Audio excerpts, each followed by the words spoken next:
Hi, thanks for joining us. I'm Sarah Traver, and you're here at Traver Gallery. We're going to do an exhibition walkthrough with our featured artist, John Kiley. John has been showing at the gallery for over 10 years, might be up on close to 15 years Pushing now. 15 years, yeah. We have a long relationship and really happy to present this new body of work. Show title is Perspective. John, can you tell us a little bit about how you came to do this body of work? It's kind of harkens back to the first body of work that you actually showed in the gallery. Yeah, it does. It's similar in a lot of ways. First similarity, of course, is that it's blown glass work. Before the pandemic, I took a bit of a hiatus from blowing glass, and this actually happened pre-pandemic when I started making the fractographs. I was kind of done making solo work in the glass blowing studio for a while because I felt like I wanted to explore different things with the material, different concepts, and was just kind of tired of blowing glass, actually. So when you stepped away from the glass blowing, you started a series of work that I think many of our viewers will have seen called fractographs. Can you just talk briefly about that, and then we'll get back to this? Sure. So the fractographs came about, I had ordered some optic blocks that were intended to be used for what eventually would become the towers, which is another recent body of work. But at the same time, I was looking for a way to kind of capture energy in 3 dimensions, thinking along the lines of abstract expressionism. And when this first optic block arrived, I thought, this is it. So the first series was one hit with a brand new sledgehammer, film it in slow motion, the piece comes completely apart, and then I pick up all the pieces and put it back together. At the same time, the blown work that I was doing at the time was becoming very heavily deconstructed, where some of the pieces that actually were never shown were cut apart in the grinding polishing studio with maybe 4 or 5 different sections in one piece that would all be, not reassembled. So that's kind of where I left off with blowing glass before I started the pandemic. And of course, there was a little brief stint on making some collaborative pieces with my friend Dante Marioni as well. Yeah. And that was really just kind of for fun and experimentation, sort of in the spirit of friendship. We made these things together where he would make the pattern for the middle of a piece, and then I'd make the structure. So how did you come to go back to the glassblowing studio? What prompted that? Well, it was a couple of things, actually. I think one was that during the pandemic, I had a lot of solo time in the studio. And a lot of time to think, and a lot of time to look at images and to look at work that I'd made in the past. And I felt like really looking at some of the last blown things that I'd done, that there was more that I wanted to say with these blown works. There was more things that I wanted to do.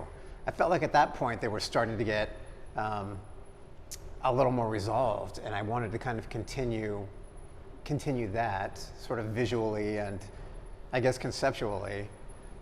And then some of it was born out of just the solitude, like glass blowing, making these pieces as a team of 7, sometimes 8 people.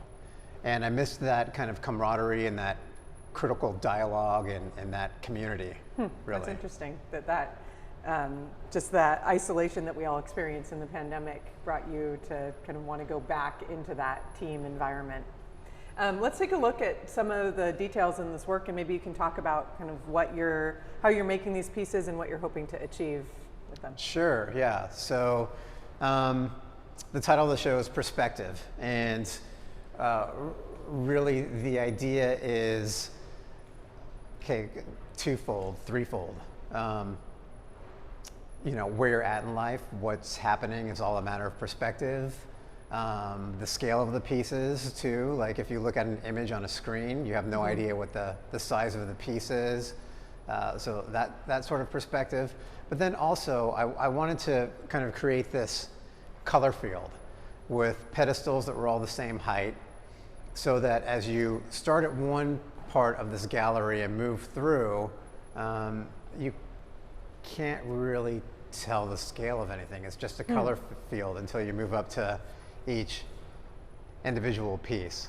So the actual perspective of the installation was important, and I think a big part of the concept of when I started blowing the pieces, there was an idea to do this whole exhibition of these objects together. Yeah, I mean, one of the really remarkable aspects of this installation is the way that these pieces are seemingly precariously balanced on top of these really uniquely designed pedestals. Yeah, I mean, precariousness has always been a theme in my work and continues to be. And so, you know, the idea of having this angular shaped pedestal was, you know, in part designed to draw the viewer's attention to that somewhat. Mm-hmm. As you know, on earlier exhibitions with rectangular pedestals, I'd place the piece right at the edge to create a sense of tension. Right. And so I wanted to kind of do that, but in a different way.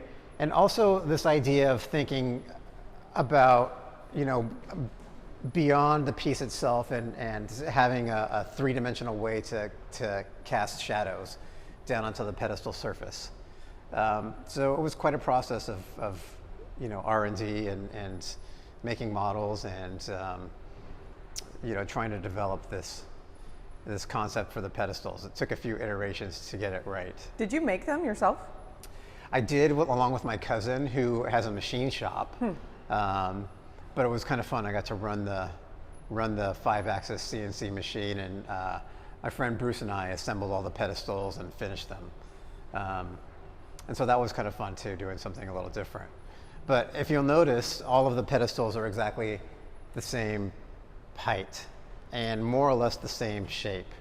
You know, the thinking behind that was that I didn't want there to be too many different types of pedestals, because initially I want you to see that there's something different about this, but then your eye should go to the glass, not the pedestal itself.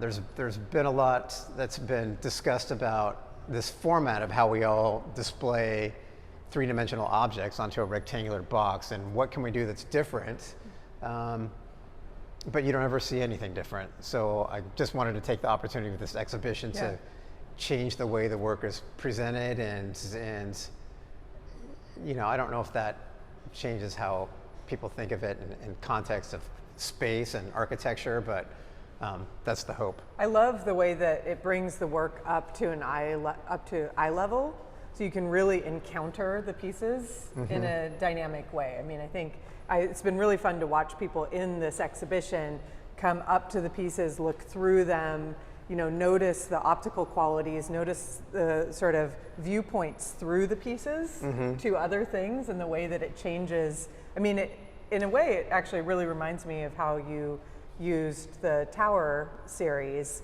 to engage the entire space around the artwork. These pieces, I think, do something really similar.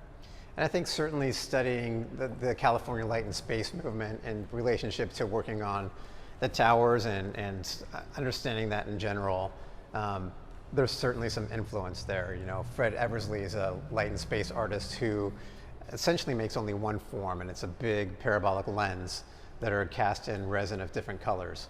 But the way that at eye level these alter your perception of all of your surroundings is pretty incredible. And so I think, you know, some of these pieces are designed to do that, where there's a change in thickness and optic, that as you move around the piece, what you see through it and next to it, it changes, it bends the image. Yeah, can you talk a little bit about scale? Because these are substantially larger than some of your previous blown works. Yeah, they are. This piece in particular, before we cut into it, was almost 50 pounds of glass. Wow. And you know, for me, that's huge, and for most glass blowers, they would say that's pretty huge. We actually broke a blowpipe making one of these, which in 30 years of blowing glass, I think I've seen happen maybe 3 times.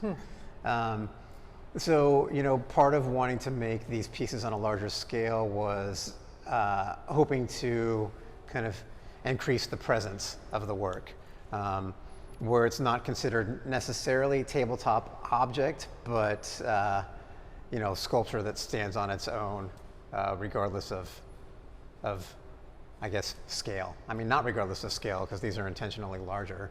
But yeah, so kind of trying to, again, change the way you see and interact with the work. Yeah, I think, when you scale up like that, I think it actually amplifies a lot of the qualities of the work. And specifically looking at this piece, the way that you've cut and polished these surfaces here, so that you get that really kind of juicy optical effect.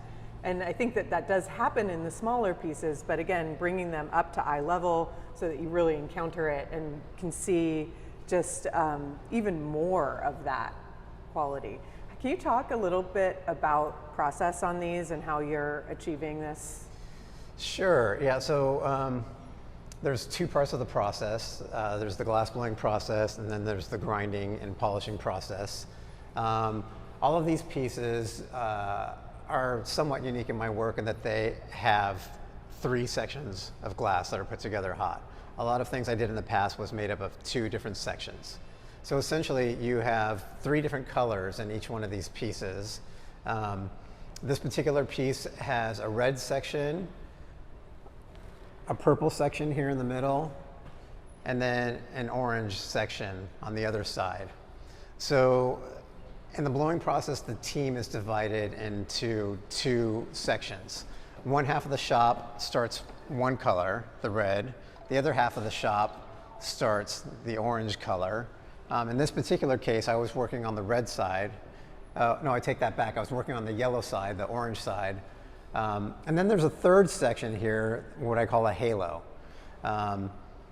So the halo at one point is attached to this orange section.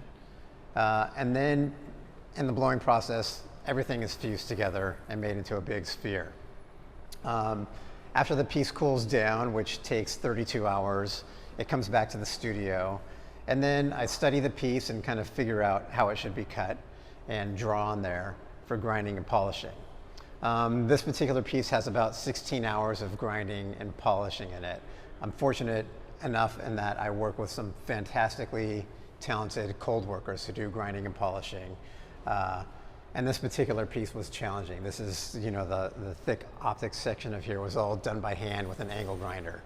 And the person that does that, in this case, a guy named Jesse, is very, very, very good at it. And was a little bit upset with me for some of these pieces because it's pretty stressful, as you can imagine. Just to be clear, when Jesse's doing that work or you're doing that work, you're physically holding the piece in many instances. In many instances, and you're manipulating it. Yeah. And at any point in time, if you make a wrong move, it breaks. It yeah, breaks. And it can, and it does happen.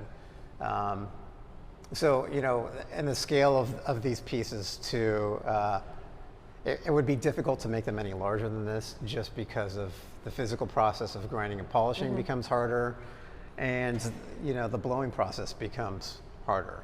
I mean, one can physically make larger objects than this, but having this level of detail and having them be nice is really difficult. Yeah, which just kind of brings up, I think, an important aspect of who you are as an artist and how you came to make this work. So you actually started blowing glass when you were quite young, and worked on many different teams, including Dale Chihuli's team and Lino Tagliapietra's team, before you ever really showed your own work.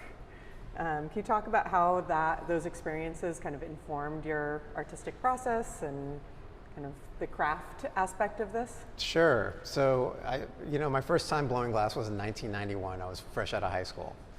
And my first solo exhibition was in 2010 here at Traver Gallery. Yeah.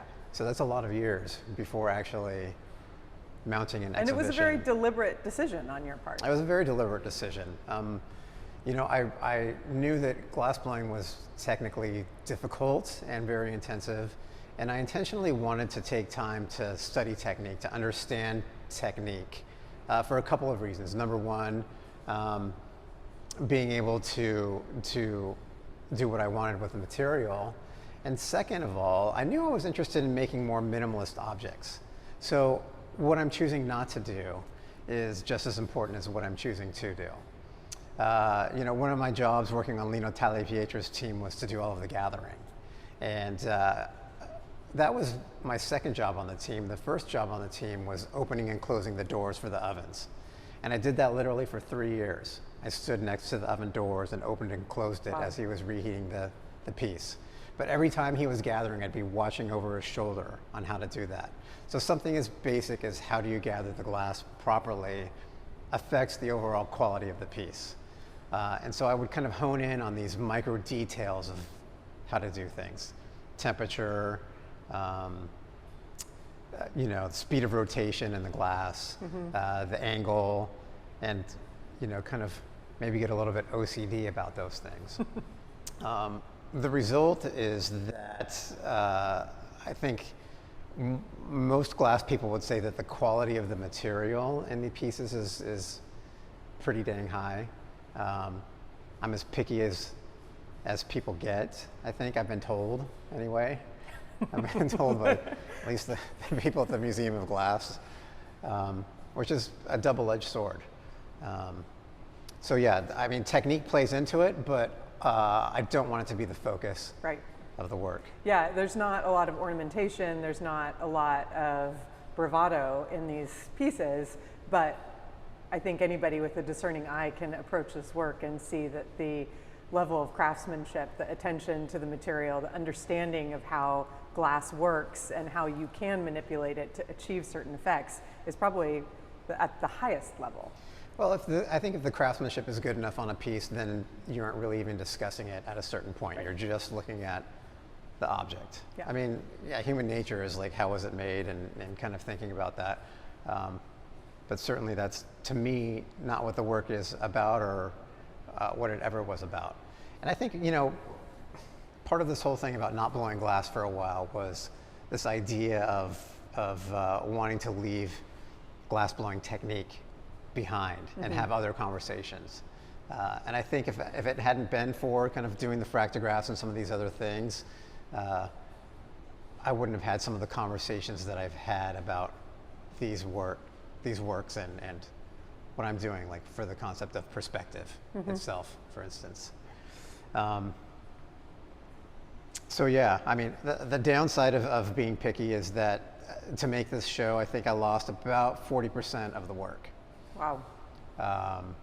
That was to either mishaps in the glass blowing process or some kind of flaw in material or color, breakage in cold working, and then one I broke accidentally afterwards, which is pretty rare, but it happened this time. Right. So that's the downside, is your success rate goes down. So this show is featured in the gallery alongside a show of Dale Chihuly's. And I know Dale was a mentor to you pretty early in your career, and you worked with him on some pretty significant projects, including the Chihuly over Venice and some of those other large-scale international projects. Can you just talk a little bit about what it feels like to have a show alongside an artist like Chihuly, who has, obviously his name precedes him in a lot of ways, and but here you are in a gallery side by side. Yeah, no, it's an absolute honor, and I've been very, very fortunate to show with some of my mentors. I've shown with Dante. My first show was alongside Dante, believe it or not, and I showed alongside Lino one time, who was also a mentor. This is my first time showing alongside Dale, and I have to say I was the most nervous about this. I met Dale very early on in my career, and working with him gave me again a perspective on the material that I wouldn't have had had I not worked for him, and maybe not what one would think. And that is that what I learned from Dale is only do what's necessary to serve the idea.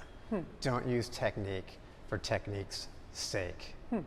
And just this understanding of the material in its most basic form and wanting to explore that, I think, came from working with Dale.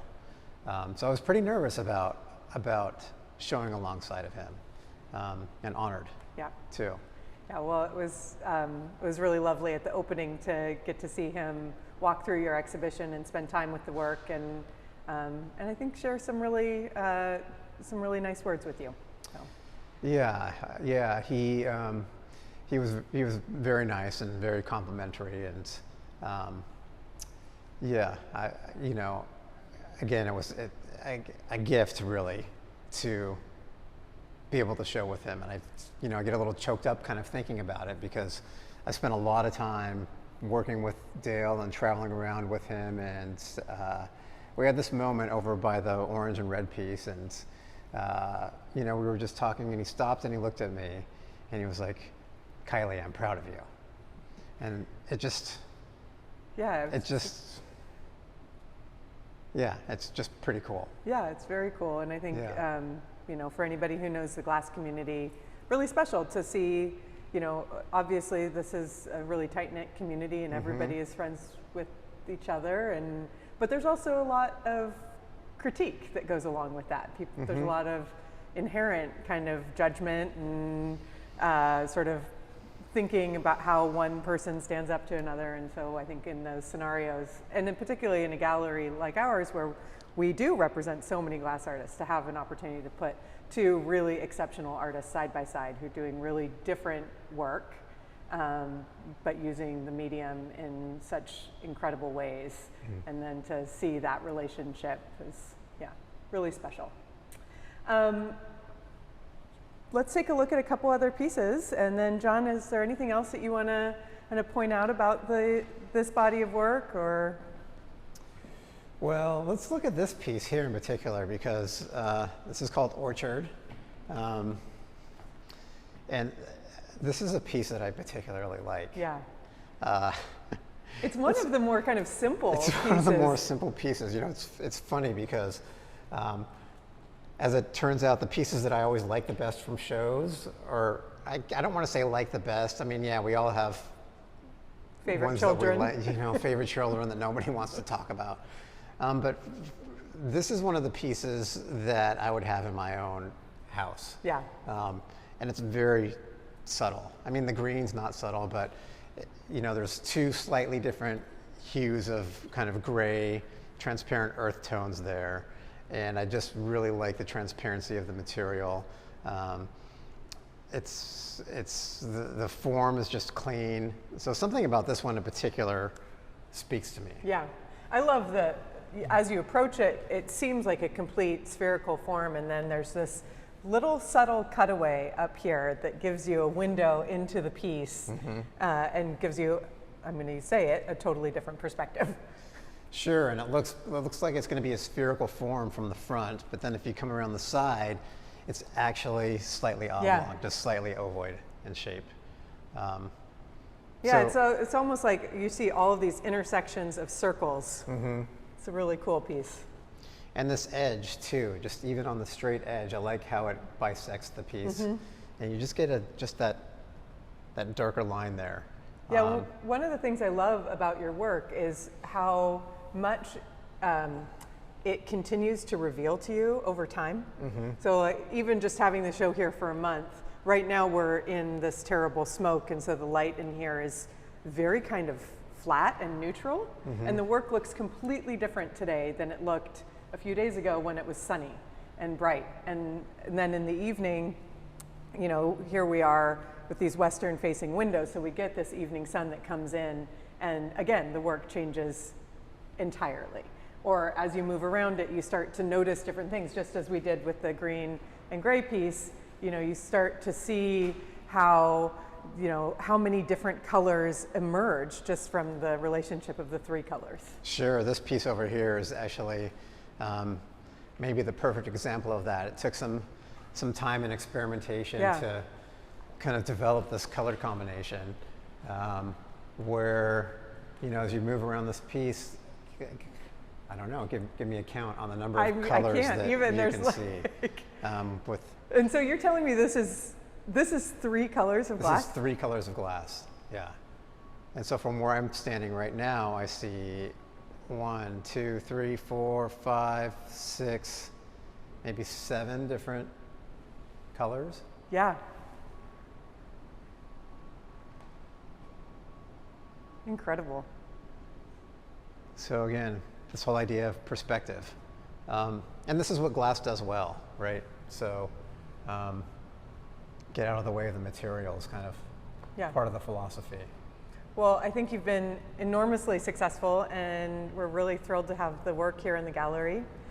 Congratulations on a beautiful show. Thank and you. Thank you. Thanks so much for having this exhibition. You know, I don't take it for granted, and I appreciate it. Yeah. Yeah. Thanks, John. Thanks. Thanks for joining us.